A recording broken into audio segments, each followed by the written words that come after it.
अस्सलाम वालेकुम pigeon corner channel च खुश आमदीद भाईजान 30 कबूतर 400 रुपये के नाल अच्छे कबूतर आ इको घर के कबूतर आ माशाल्लाह। देखो कैसे कैसे टॉप क्लास के कबूतर आ। देखो काले गाटे वाले गहड़े कलसिरे कलदुंबे ज्यादा पट्ठियां पट्ठे आ पट्ठियां पट्ठे आ भी पट्ठा वा 7-8 पर का नाल पट्ठी बेटा कड़ा आ जेडे पीले पीलियां अखां दे चिट्टे है ना ये 5 कबूतर विचों मैं कढ़ लूँगा 30 रहने बाकी क्योंकि टोटल 35 आ। ए देखो ए भी पट्ठा ए माशाल्लाह जौंसरा सीमट अख का पट्ठा दे पंजे देखो शाह काले पंजे आ जी जाम ने। ए देख लो मेरा भाई सारे तकरीबन पट्ठियां पट्ठियां विच टैडी भी आ। ए देखो चिट्टी अख का पट्ठा ठीक है जी 400 रुपये ना 30 बहुत ही मुनासिब कीमत बहुत शानदार किस्म के पट्ठियां पट्ठे आ।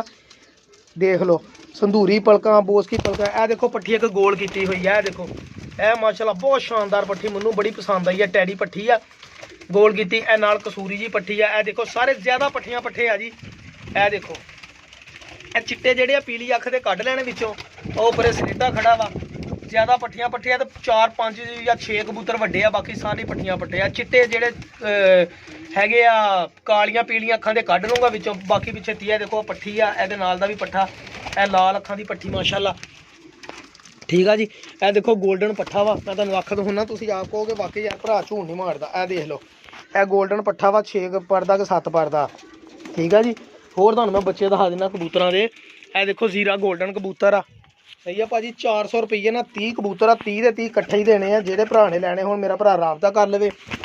ए देखो कड़ियां वाला कबूतर पट्ठा कड़ी पाई जाए माशाल्लाह ये भी सादियां अखां दा पट्ठा वा अखां भी मैं दिखा रहा इसलिए बोस की पलका शानदार किस्म के भाईजान कबूतर आ इको घर के कबूतर आ कोई वन सवने नहीं आ। देखो एक आ गोल्डन पट्ठा ये गोल्डन बच्चे वैसे किन्ने ही आ भाईजान संतूरी पलकों वाला गोल्डन आ माशाल्लाह। देखो जरा लो जी धुप्पे करके दिखावा ए देख लो संदूरी पलकों का गोल्डन पट्ठा पट्ठियां पट्ठे आ माशाल्लाह ज्यादातर पट्ठियां। देखो यह भी पट्ठी आ ये नाल भी पट्ठी आ। ए देखो चिट्टी दुध वर्गी अख का यह पट्ठा बहुत पसंद आया जी ये भी अच्छा वा पट्ठा और नीला कबूतर है विच मैं होर एक टैडी तो होना। देखो साफ शफाफ अख का सिंगल पलक वाले कबूतर सारे ही सिंगल पलक वाले ये देखो भाजी आ पील अखे विचों मैं कढ़ लूँगा सिर्फ आ पट्ठियां पट्ठे जेडे आ यही लै लो जिन्हें लैने आ कलसीरे कलदुंबे गारे अच्छे वाले 30 कबूतर 400 रुपये इन्हां दी कीमत आ भाईजान। ए देखो ए गोल की हुई जी पट्ठी आ कड़ी वाली पट्ठी आ गोल की बहुत शानदार पट्ठी है। देखो ये पलक तक है सारी जमीन चिट्टी तैंड के किनारी जी जर्रियां वाली लाल आ जी ठीक है जी।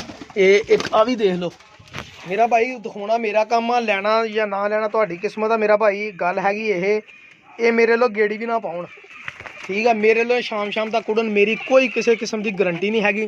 पट्ठियां पट्ठे दोस्त मंगते थे बहुत ज़्यादा पट्ठियां पट्ठे में 2-4 कबूतर वड्डे आ एक आ जौंसरा वड्डा वा ए गोल्डन पट्ठा ही आ जौंसरे गोल्डन नहीं होंगे। देखो ये अख पलक माशाल्लाह खलोनी बहनी देख लो ये सही आ।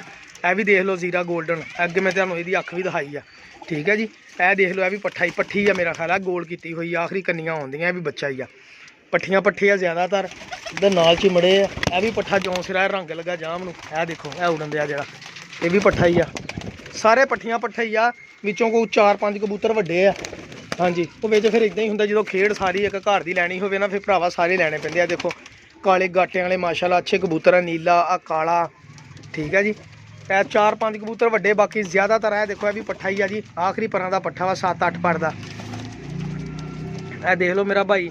बाकी ए देखो यार ए गोल्डन कबूतर बहुत अच्छा जौंसरा इन्हां चों भरा जी तुहाडे 7-8 कबूतर ही लगन तो तुहाडे पैसे पूरे कर दिंदे माशाल्लाह 30 दे विचों सही आ 400 रुपये की कीमत आ। ए देख लो कलसीरे कलदुंबे कबूतर विच माशाल्लाह सारे ही ए देखो ए चिट्टा टैड़ी आ ए जेड़ा पट्ठा कड़ी वाला देखो इहदियां कस्सां वजूद सारियां दे वजूद कस्सां बणियां वा इको घरों मेरा भरा लैके आया वा। ए जौंसरा पट्ठा भी बहुत शानदार किस्म का पट्ठा वा जी क्रीम पे आवा मैं तुहानूं दस्सना मैनूं बड़ा पसंद आया पट्ठा ਇਹਦਾ परक हुंदा तो अख बड़ी शानदार है सही अख जी जेठ चोड़दी देखो ਇਹਦਾ डेला देख साफ शफाफ अख का पट्ठा ठीक है जी। ये भाईजान पट्ठियां पट्ठे 30 आ जेडे भरा ने लैने होण 400 रुपये के नाल कीमत आ ठीक आ। अल्लाह करे जी जे नसीबां च हुण सारे ही लगन मैं कहना तो लग के तो अल्लाह की रहमत ने कोई नेर पाउण तो मेरे भरा राजी होण साडे तो।